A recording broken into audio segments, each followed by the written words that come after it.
Artificial intelligence, AI, the entertainment and media industry has been using it for years in our favorite movies, TV shows, and games. So why is it only recently that it's become such a hot and contentious topic? And how do SAG-AFTRA members safely engage in this exciting technology and make sure that they're benefiting from all of the opportunities it presents? These are important questions that we're going to answer today. Hello and welcome. I am SAG-AFTRA Executive Vice President Ben Whitehair. Thank you all for joining us for another SAG-AFTRA program on YouTube. Before we dive into today's program, I'd like to introduce you to our American Sign Language interpreters, Nicole Pancino and Maritza Rivera. As a reminder, today's program is being recorded so you can watch the replay on SAG-AFTRA's YouTube channel, along with the vast catalog of other phenomenal content. Today, we'll hear from SAG-AFTRA members who frequently work in interactive media, where AI is top of mind for both performers and producers alike. We'll discuss the state of the industry for performers, and we'll also look at SAG-AFTRA's framework for contractually protecting performers' rights. I'd like to take this moment to introduce our panel members, consisting of successful artists familiar to our audience, along with the people working hard behind the scenes on behalf of performers, protecting our rights and ensuring that our future is filled with the type of bright opportunities that only use the use of collective bargaining can accomplish. Okay, Crispin Freeman is a talented actor who's been lending his voice to several TV shows and popular video game characters for over 25 years. Some of his credits include high-profile game franchises like Destiny, Overwatch, and The Last of Us. Oh, sorry, my screen went blank. Sarah Elmale is an actor, voice director, and consultant with a passion for collaborative creation. Best known for her roles in blockbuster games like Halo Infinite and Gears 5, Sarah has recently transitioned to a sought-after voice director for games like Fortnite and indie games like The Red Lantern. Led by her desire to foster stronger collaboration within games and across creative communities, she has spent years as an organizing and educating force in the games industry and academic institutions. Sarah, thank you so much for being here. Duncan Crabtree Ireland is SAG-AFTRA's National Executive Director and Chief Negotiator. In this role, Duncan has led or overseen negotiations for SAG-AFTRA's commercials, music, network code, Netflix, and AMPTP exclusivity contracts, as well as the COVID Return to Work Agreement. He is a driving force behind the union's focus on the technology that is shaping the future for its members. Last but certainly not least, Ray Rodriguez is SAG-AFTRA's Chief Contracts Officer. Ray serves as either lead negotiator or second chair at all major contract negotiations, covering theatrical motion pictures, television, commercials, corporate and educational videos, and video games.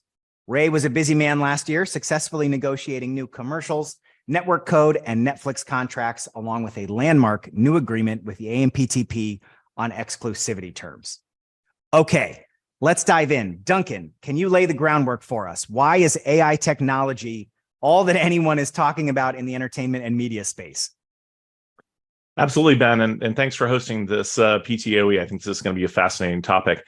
We've been really focused on it because, of course, the community is highly focused on it. And the reason the community is highly focused on it is the fact that there has been a really significant development in the technology behind AI as it relates to the arts and entertainment industry, really over the last 12 to 18 months, which is the advent of generative AI and generative AI tools becoming more widely available for use within the industry.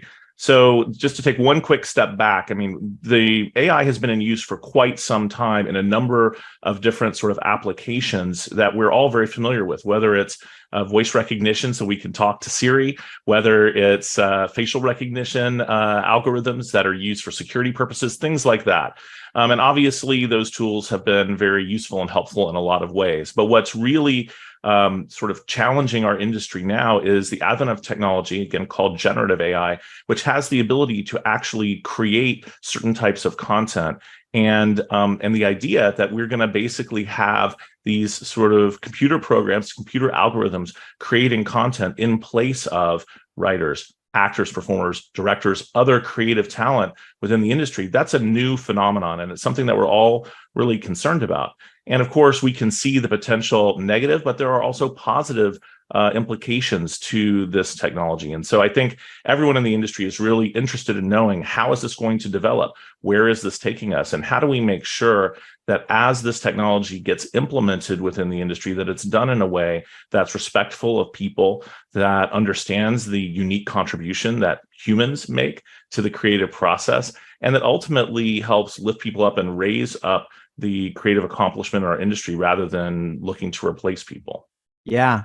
Well, Sarah and then Crispin, I'm curious to hear from you. You both are working in the trenches every day. How are you seeing AI being used in interactive media? Crispin, do you want to go first? I can give a second. You may have more experience with some of this than I have, Sarah. So from a director standpoint, have you seen the use of AI, probably from the developer's standpoint? I'm not sure it's something that the actors always interact with as directly as the developers might be using as a tool. So, I mean, I'll go to Duncan's point, going back now, I guess 15 years. I'll just use one example of one game, which had a big impact on everybody. It's hugely successful. Left 4 Dead. It's a zombie game. It's really fantastic. And it implemented something they like to call the director. And the director is, I think, by a classical definition, an AI, which uses, feedback in order to tune your experience as a player. So it adapts as it sort of watches you essentially play the game and enhances your experience. So if you haven't really encountered anything in a while, it's going to send you more zombies suddenly. Or if you've been dying a bunch, it's going to kind of walk that back. And so that kind of reactive ability to tune your experience is underneath a lot of the systems that work in games and has been for a very long time. And that's very sort of mundane and functional, and sometimes also novel and experimental. But that's something we're very used to. As far as voice synthesis, that is something, again, I think to Crispin's point, that we are kind of cut out of in the course of our work in a session. I do think that we can guess that it's being used for scratch voiceover, which means the temporary voiceover that is put in place in order to pace a potential cinematic or to pace level design, make sure that everything kind of fires individually, things like that, to work with before you get the actor in. So that would be my guess. But again, as actors, the part of the problem is that we aren't part of that implementation. As a former programmer myself, I actually have a minor in computer science and used to study some artificial intelligence. Artificial intelligence has a very broad umbrella of the different types of AI that are implemented. And what Sarah was describing, how the game responds to how you play to it and adjusts to make your experience more enjoyable, that's closer to what we would call an expert system. The idea is that it's playing a game. And so you can make an AI play chess, right? And you can say, all right, we're going to weight certain moves and certain states on the board as being more valuable or less valuable. And the computer can start to crank through and decide, well, what's going to be my best move moving forward? And so with that Left 4 Dead, it says, okay, if these parameters are exceeded, the player's not going to enjoy the game. And so the AI is going to adjust how it interacts. And so that's a sort of interactive expert system. That's different from a generative system, where it's going to actually sort of out of whole cloth create or mimic a performance. It's like the puppet is now suddenly puppeting itself. And that's a completely different experience. And I think brings into a lot of different questions about how that can be used appropriately, ethically, with a kind of concerns to make sure that it's not overstepping bounds or doing anything that's untoward or causes problems, both for the creative process and for people's sort of rights, comfort, and consent. Yeah. Well, to that end, Ray, I'm curious to hear from you. What is SAG-AFTRA's position on the use of AI technology, and what should members know to keep themselves protected?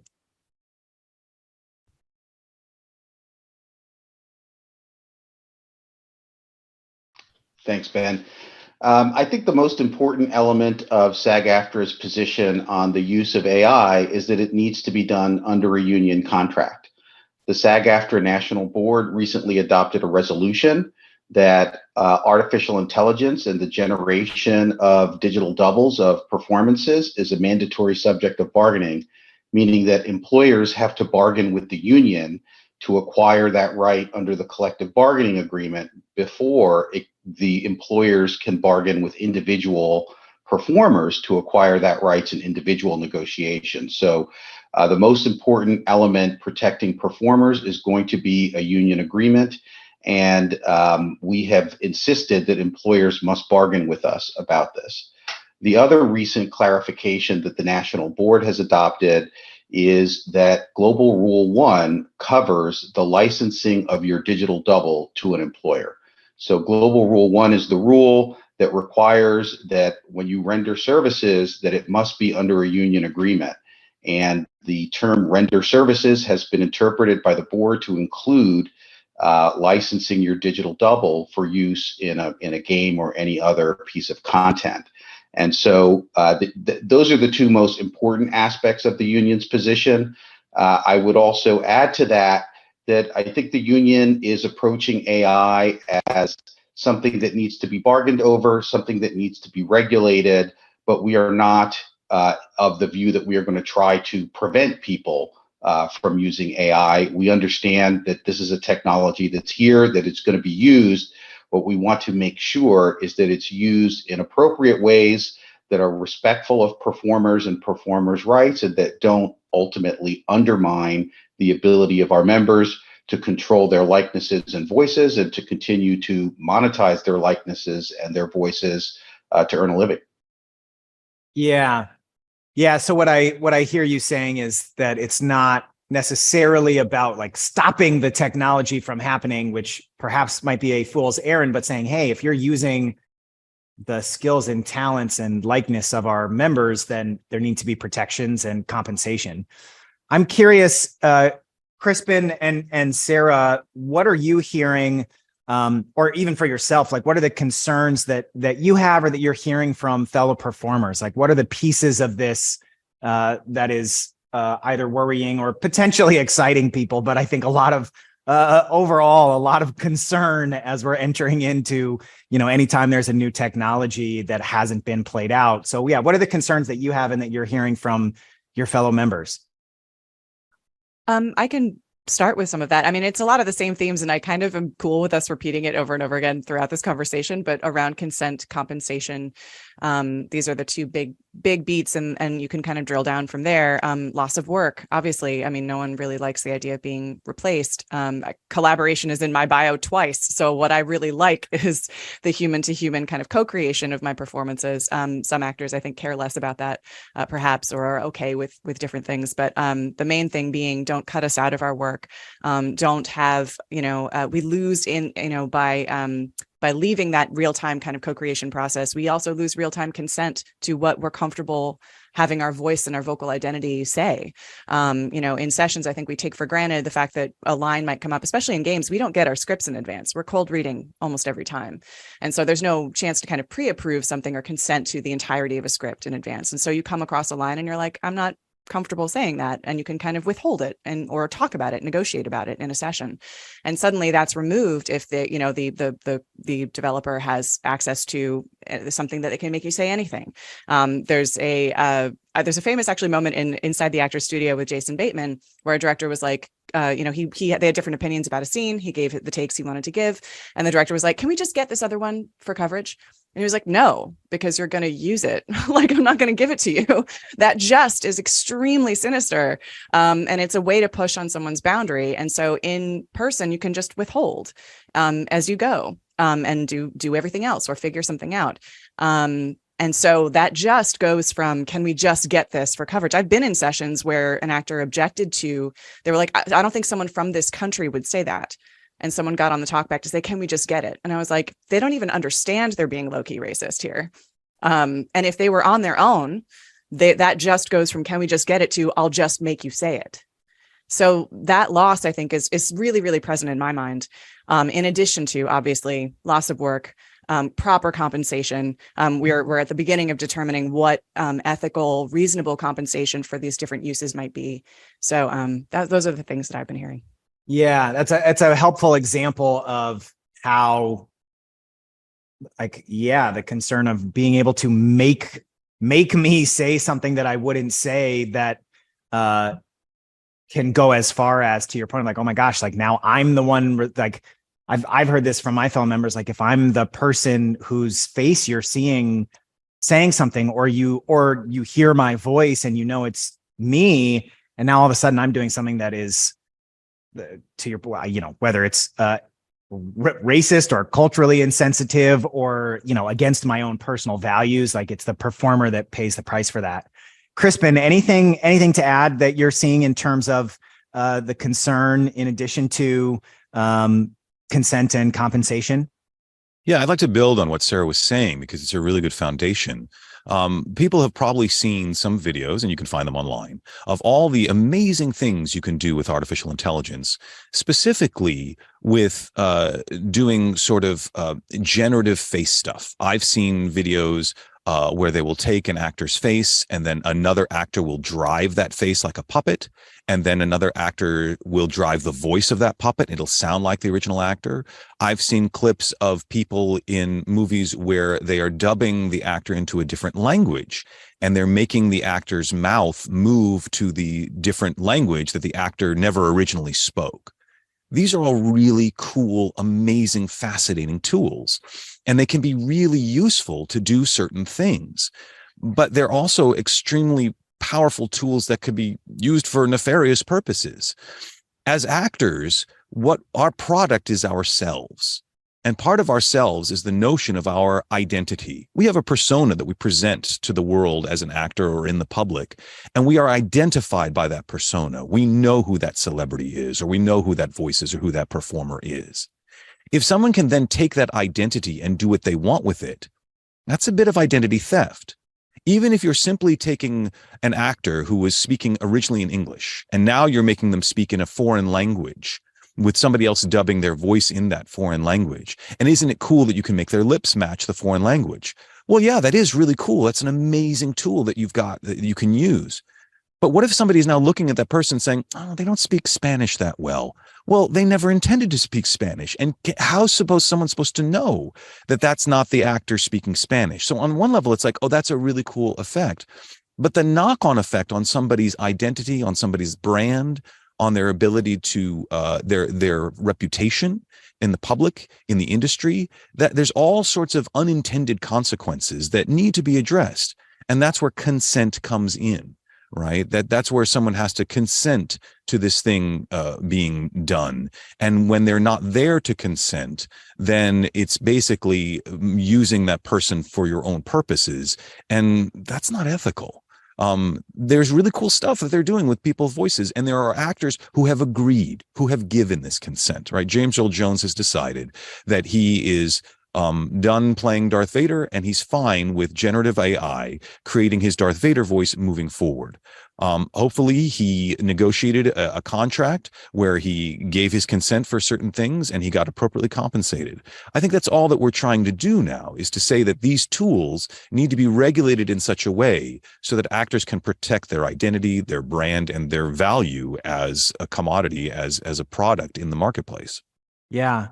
Duncan, how are you thinking about this? You have a unique position of being able to take these ideas and look at like, okay, how does that end up into like actual contract language, taking this into a very practical space. So I'm curious, you've been at the forefront of, technology and the innovation that's been happening for the last several decades. And I'm curious how you're thinking about it and maybe some ideas on how our members can be thinking about all of this new technology. Sure. I mean, I think one of the things that's really important is to sort of, as we think about generative AI and how it's going to impact our members across the whole range of types of work they do, there are sort of two categories. One category is a lot of what Crispin and Sarah have been talking about, which is how the implementation of AI is going to affect performers, whether it's going to, and that could be good or bad, depending upon its use. This deals with, for example, creating voice models or creating entire, persona or likeness models, digital models that then can be used to create additional performances, et cetera. All of that needs to be done, as they've said, with consent and compensation. We've been really clear about that from the beginning. And in fact, even prior to the advent of generative AI, we have taken that very strong position with respect to any type of scans of performers or creation of digital models there.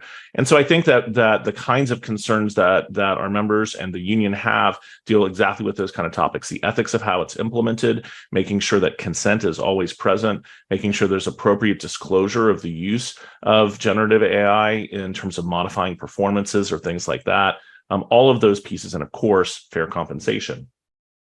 The other part of this that we haven't talked as much about is the question of sort of the creation of synthetic performers who are not based, at least not based on any one identifiable individual performer that exists in the real world today, but where, for example, completely new voices or new images and likenesses are created. And I think that is an area that should be of concern, because that's probably the number one area where there's a potential for job losses and replacement of performers. A few things to note there. Number one, I do think that the voiceover world, along with some other ones of our members, are likely to be sort of the canary in the coal mine in that area because of the greater ease from a technical perspective of implementing that type of technology there. There is a substantial past history of the uncanny valley protecting our members from this technology. And for those who aren't familiar with the term, that's basically this concept that as you sort of replicate humans, the closer you get without getting fully there, the creepier it is to people and the less people like it. And there have been many examples. The one that always comes to mind for me is the movie Final Fantasy. If any of you saw it back in the early 2000s, that was shortly after I started at then Screen Actors Guild, and everyone was talking about how this was how performers were going to be replaced. Of course, for those who don't know, I'll give you the spoiler. The movie was a huge failure. People did not generally like it. They didn't like the way the digital characters came out, and it did not, in fact, at that time, turn into a hallmark of replacement of performers. But we do have to be mindful that technology continues to advance. Someday, the uncanny valley will not protect performers from that, and so that's why we need to be upfront now. We can't ignore the issue, and we've got to make sure we control it. And we direct it in a human-centered approach. And there's a lot of work that the union has been doing in partnership with our elected leaders, with other unions, to make sure that there is going to be a framework where people, as they put rules in place about this and the industry sort of advances forward in this area, that's done in a human-centered way. And I'll just plug a series of panels that we did at the Consumer Electronics Show, CES, this year in January. They're available on the SAG-AFTRA website. And that included a lot of representatives from the industry, not only the entertainment part of the entertainment industry, but the technology part of the entertainment industry, including major companies that are working in this area, such as Amazon, for example. And there was really a broad consensus that these kinds of guidelines, ethical guidelines and implementation guidelines, need to be adopted by the industry. Because if they aren't, what's going to happen is a less nuanced approach is going to end up being taken through a public policy angle. And really what we want to see, as Ray said, is collective bargaining addressing these concerns and making sure that they're taken care of. And I know it's been a long answer, but I just want to say one more thing, which is it's not, obviously, we are focused on protecting our members, but we are also concerned about other let's call them pre-members, future actors who are going to be members of SAG-AFTRA who maybe aren't there yet. And this is one of the areas I have greatest concern about, because outside of the protection of a union collective bargaining agreement, without that mandatory subject to bargaining issue that Ray mentioned, there are going to be more and more performers who get convinced before they join the union to sign off on things that grant unlimited perpetual rights to the use of their image, their likeness, their voice. And that is going to be a real problem. So I do think that there needs to be a public policy approach to helping to limit the kinds of consents that performers and others can grant upfront that might follow them for their entire life. And one way, by the way, they can do that is become a member of the union when they have the opportunity, when they're eligible to join, because working under a union contract is a way to protect yourself from that kind of overreach. Yeah, I think one of the things that I realized that I knew, but when I became a SAG-AFTRA member, and the more that I've gotten involved, just seeing how many people like yourself, Duncan, and Ray, and just this large staff of lawyers and professionals that every day are making sure that we're paying attention to these things, which is just it is more than any one person could do. It's just not possible for any one person. You'd have to go to law school and probably multiple times for different things. And so, Ray, perhaps if you could build on that a little bit, I'm curious, what are some of the protections that SAG-AFTRA members currently have regarding AI, and any other thoughts in terms of what we recommend as a framework moving forward? Sure. So I think the most important protection, excuse me, is what I said earlier, which is it's a mandatory subject of bargaining. And so if those rights are going to be acquired from you when you're working under a union contract, then it first has to be acquired from the union, and the union is going to negotiate for appropriate protections for you. So that is very important. We also have reuse of photography language, reuse of photography and soundtrack, I should say, language in many of our agreements that protects your performance from being utilized again in another picture. And, the structure of most of our contracts is it's structured on a per picture basis. And so that gives us arguments that we can make about what rights the producer is really acquiring with respect to your voice or likeness, and their ability to then use that in another picture, or their lack of ability to do that other than the one for which you were engaged. So there are already, in the form of the basic protections that we have had for many years in our agreements, important rights that will help us to protect ourselves against the abuses of AI. As far as what we would like to see in a framework moving forward, I think you've heard a lot of reference already to consent. And I would just add to that, it should be informed consent. The performer needs to understand enough detail about how their voice or likeness is going to be used to manage their career and make a sound decision for themselves. And it should be consent to a limited set of uses. It shouldn't be selling your voice to the sea witch. It should be you are agreeing to a limited set of uses so that you do not have to spend the rest of your career competing with yourself in the form of an AI voice. To that, I would also add another important element to us, which is data protection. The employer needs to make sure that that information that allows the AI to generate your voice and likeness is maintained securely, and that they're taking appropriate steps to protect themselves against the theft of that in the form of digital piracy or whatever other format, so that your voice assets, your visual assets are being looked after and protected by the employer.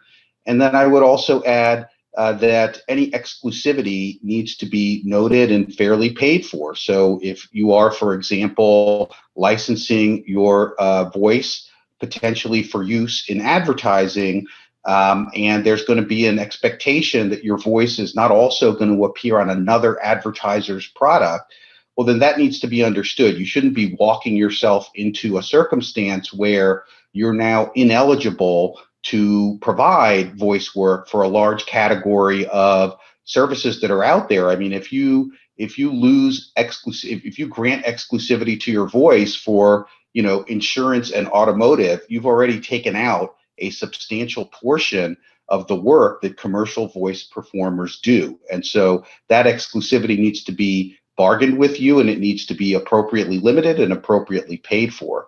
And those are really the core elements right now that we're looking to establish in our contracts and to make sure serves as the foundation for you and your agent bargaining about any AI rights that an employer may want to acquire from you.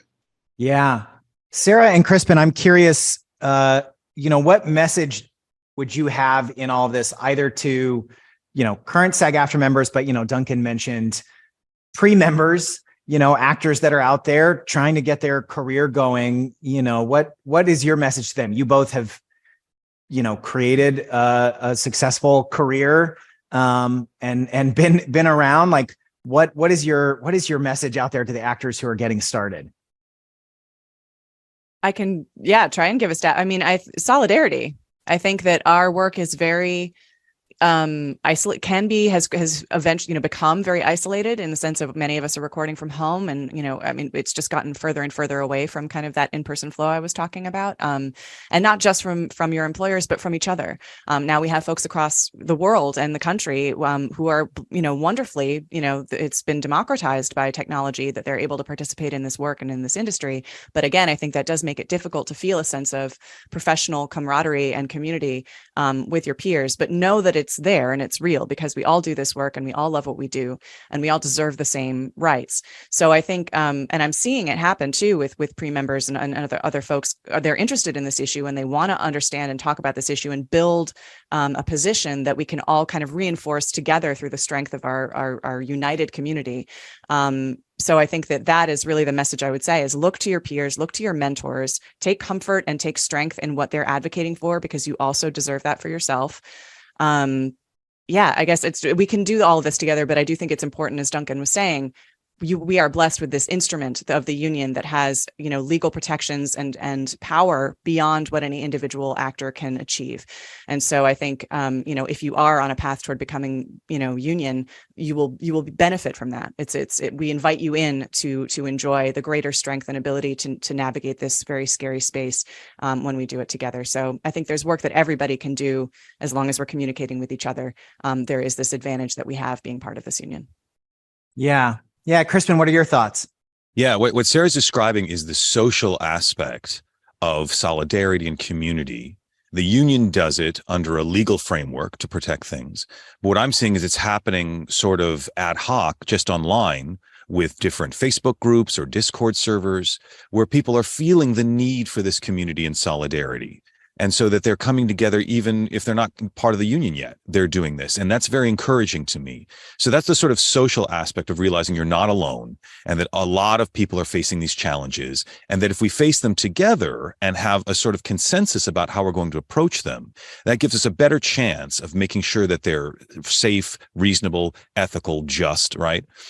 The other aspect I would add to it is the individual aspect. This is something I share with my students all the time, which is a sort of paraphrase of Stanislavski, the great acting teacher, which is love the art in yourself more than yourself in the art. Often what I find is that when actors start approaching acting, they are so enamored of themselves in the art, like they're so excited about being an actor or being in this project or playing this character, that is the priority over the art in themselves. They will discount the art in themselves. They'll say, well, I'm only just a starting actor, or I'm not that good yet, or there's so many people who are better than me, or what chance do I have? I've just got to take whatever opportunity is thrown my way. That is not the way to a healthy long-term career. Every actor that I know who has been able to have a sort of long-term successful career values the art in themselves and develops the art in themselves, and says this art in myself is valuable, it has worth, and it deserves to be respected and compensated. And I'm going to develop my artistry to that point where people are eager to collaborate with me. Do I still geek out about being in different shows that I've liked since I was a kid? Of course I do. It's still fun. But I always approach it with, this is my contribution. My contribution is valuable. I deserve protections and compensation for my contributions. So I always want my acting students, anyone who's aspiring to it, to realize your art is valuable. Love the art in yourself more than yourself in the art, to make sure that you are always approaching this as a collaborator, as a business person, realizing that this is part of a business. People are making money doing this, right? The producers are making money, and you deserve fair compensation and fair treatment under those conditions. Love the art in yourself more than yourself in the art. That's beautiful.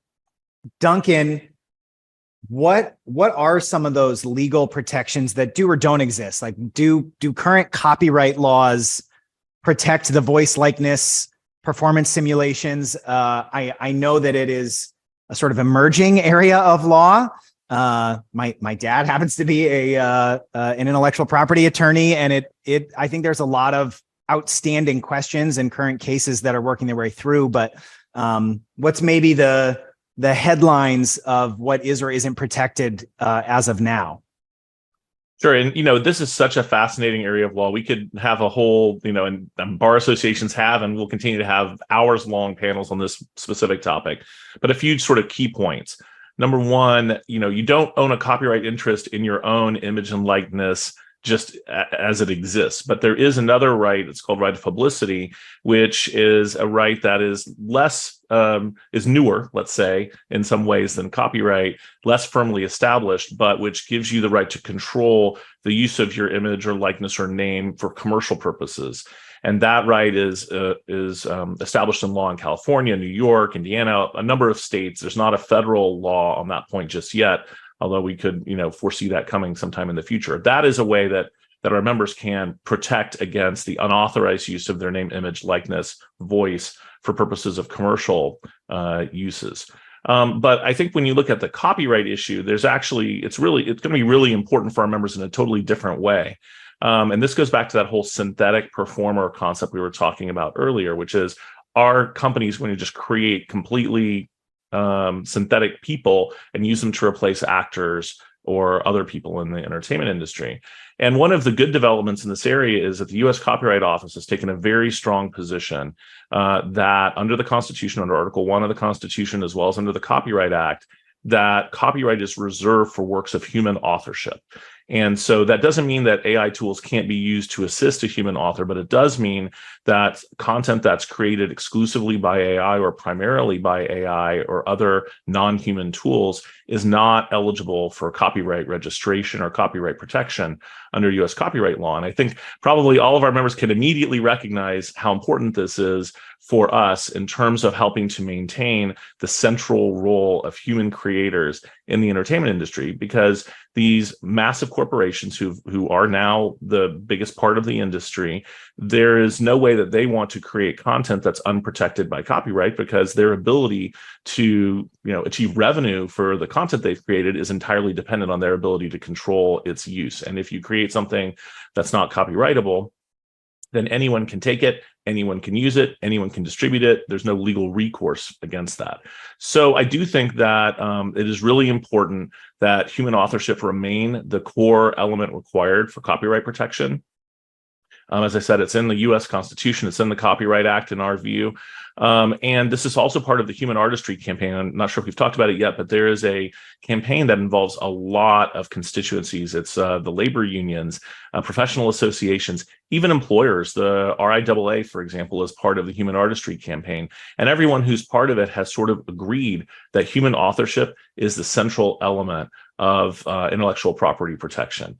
And while the major studios haven't gotten on board fully with that interpretation yet, I think as time progresses, the industry will realize that it is essential that they endorse and get on board with this principle as well, because it is the unique and scarce quality of human creativity that gives them their business. And if any random algorithm can create some mediocre content that's just distributed, and that's what the industry becomes, there will no longer be a business for them or anyone else, because it won't be that long till just everyone has access to tools that can create that sort of thing.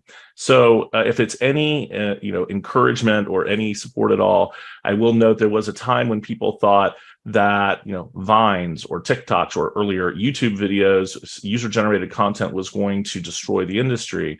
And that hasn't happened, because the fact is our members and the other creative professionals in the industry bring something truly unique and special to the work that they do. And that is not easily replicated either by random humans at home or by AI algorithms. And so as the industry recognizes this, I think that's why we're going to see AI fundamentally be more about augmentation of human creators than replacement. And there was some interesting conversation about that with some AI futurists, including one by the name of Nina Schick, who's quite a prominent thinker in the field of AI. And that is sort of our vision for the future of AI, is augmentation and assistance to human creators, not replacement. And can I just jump in? Because I want to emphasize this notion of the human creator, because I think people think that people may not understand how AI works, how machine learning works. And so they may think, oh, it's just this machine that makes something that looks human. And the only reason why these machine learning systems can do this is because they have learned from humans. One of the reasons why these generative AIs are popping up now is because these machine learning algorithms, which have been talked about in computer science for a while, suddenly have access to what they call a corpus, a massive library of text for something like ChatGPT, a massive library of images, a massive library of video. And so what they are taking are things that were created by humans and mixing them up. And when I'm not talking about, hundreds or thousands, I'm talking millions of images and millions of novels and millions of things, and putting them through the algorithm and training it over all these millions and billions of instances and coming out with something. Now, the front-facing part of that looks like it's just a machine, but that machine had to learn from all of this human input. And that's what people need to understand. These machines don't make this out of nothing, out of whole cloth. They are making it on the backs of millions of instances of humans making it first. And then they sort of mix mash it together to create this new thing that in all of its DNA comes from humans. That's such a good point. And, that also, Ben, goes into the legal point that you had made, which is another important thing is making sure that any type of work that's being taken to use an AI training data sets to do the exact kind of training that Crispin was just mentioning, that also is subject to consent and compensation, because Crispin's exactly right. Even though it's using, tens of thousands, hundreds of thousands, millions of prior occurrences of work, whether that's images, video, or even written text, that's all work that is copyrighted. That is, and there are lawsuits about this. Getty Images has a very prominent lawsuit about this exact topic right now. And so that is another area, even though it sort of sounds technical and it's not the sort of sexy end of AI, it's absolutely essential to making sure that there is appropriate recognition and compensation and consent for the work, as Ray said, informed consent for the work that's been done by our members and other creative people in helping to make it possible for AI to do the kinds of things that it can do. In the music world, there's a distinction between a synthesizer and a sampler. A synthesizer is a device where you literally take logical gates, like circuits, to wire them together like a Moog synthesizer to make the different noises. And this sounds like, old 50s movies like Forbidden Planet, where, and it's a wonderful sound. It's a great sound. It's completely synthesizing out of circuitry, out of algorithms that you've made to make this sound. A sampler takes examples of an instrument, samples that sound, and then manipulates it. That's closer to what AI is doing. It's a sampler on such a high resolution scale and such a huge scale of information that it starts to sound completely natural. But it's not a synthesizer. And I don't want people to think about, it's synthesizing this person. No, it's not. It's sampling millions and billions of people to create this new thing.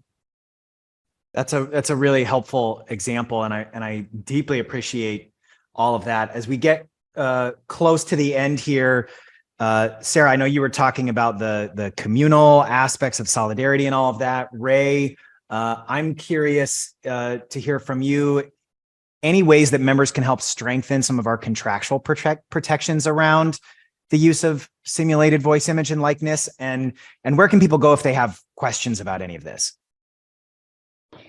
Yeah, good question. I think some individual diligence is actually going to be helpful to us as we move forward collectively. And I really encourage people to look at their contracts that they've been asked to sign. And if you do see that employers are attempting to acquire rights to do AI doubling of your voice or likeness, please send us that contract. We have an email address set up at aiquestions@sagaftra.org. And we would be very interested to see that language. As I told you before, we would consider that potentially a violation of our contract and maybe even a violation of labor law in terms of circumventing the collective bargaining representative if employers are trying to do that with you individually before they've talked to us. So it's a good thing to have a conversation with your agent about. It's a good thing to focus on when you look at your own individual contract. And that individual diligence practiced collectively is going to be very powerful for us. The other thing I would emphasize is if you have not to this point in your career been a union activist, been focused on getting together with your fellow members and standing shoulder to shoulder, now might be a time for you to think about doing that, because it is the collective strength that we draw from all of our members showing solidarity with one another that is going to give us the leverage or not to be able to negotiate these terms with employers and put the kind of protections into place that will not only protect your career, but that will preserve the opportunity for those who come behind you to have the same kind of career that you did. And so now is really the time for people to show that support to one another, stand behind your union, and give us the leverage we need to get these things done. Hear, hear. As a final thought, Sarah, I know everything Ray's saying is something that you've worked really hard on and said earlier about members feeling empowered, whether that's to withhold things that they're not comfortable, to stand together. Just curious, any final thoughts on what it is that has you so passionate about that, or a message to members and future members? Oh gosh, anything to add on that? I don't know. I guess I can just say, maybe I can offer my own experience of being activated in this way that Ray described, and maybe that will be helpful. I would love that. I saw the people that I admired most in this industry. I mean, Crispin among them, Jennifer Hale. Just it started with really one-to-one or really individual relationships. Saying, hey, come to this hangout, talk to us about this, come, here's some thoughts I have, just engaging, us individually, and the fact of my admiration for them and the fact that I wanted to have a career like they had and really, really had respect for their insight and their expertise and wisdom, having built a career that I wanted in this space. That was really what got me into these conversations, and seeing the energy, the collective energy in those rooms, realizing that my voice was valuable in those rooms, that my own anecdotal experience was valuable, that some of the suggestions I might have about how to go forward might be received and used. I just started feeling that sense of connection to my community, and removing this veil of, oh, I'm just out here to and it's everyone, for themselves essentially. And so it starts with just a very human sense of, who do you respect? Who do you look to for insight as you move forward? And that same sense of like, I deserve the same things, or I don't want to undercut those people. If I do, my actions and my own, whatever opportunities I seek are in direct relationship to each other. These things aren't dots on a map that are disconnected. All of our actions taken together create these, as Ray was saying, a consensus around what's possible or what's not acceptable. So that's how it started for me. It can start very small. It can just start by asking some questions. It can start by reaching out to someone who is more involved in the union. And so, get your questions answered about how this works, and where you can contribute. So if it's intimidating, don't be intimidated. We're all humans like you, just trying to make wonderful work, and we're very accessible. So I guess that's my invitation. We're all humans. I love that. That is at the crux of the conversation here. And Sarah and Crispin, I so appreciate you being here, sharing your own perspective in the trenches, and the work that you do on behalf of members. Ray and Duncan, of course, and all of this staff that works so hard to make sure that we get solidified protections, and that we continue as a union to look to where the future is going and do what we've done over time, which is make sure those protections are there ahead of time. So thank you so much. And thank you to our ASL interpreters, Maritza and Nicole. As a reminder to everyone watching, this presentation is available as a replay on our YouTube channel, so you can rewatch it, share it with your friends. On behalf of the whole team here at SAG-AFTRA, thank you so much for watching, and a special thanks to our regular viewers who've been tuning in each and every week for our educational live streams. As always, if you have ideas for topics you would like to see us cover, please just shoot an email to pteoe@sagaftra.org. And as a final thing before we go, if you haven't already, go ahead and subscribe to SAG-AFTRA's YouTube channel to get updates on all of the content we are posting. Again, thank you everyone so much for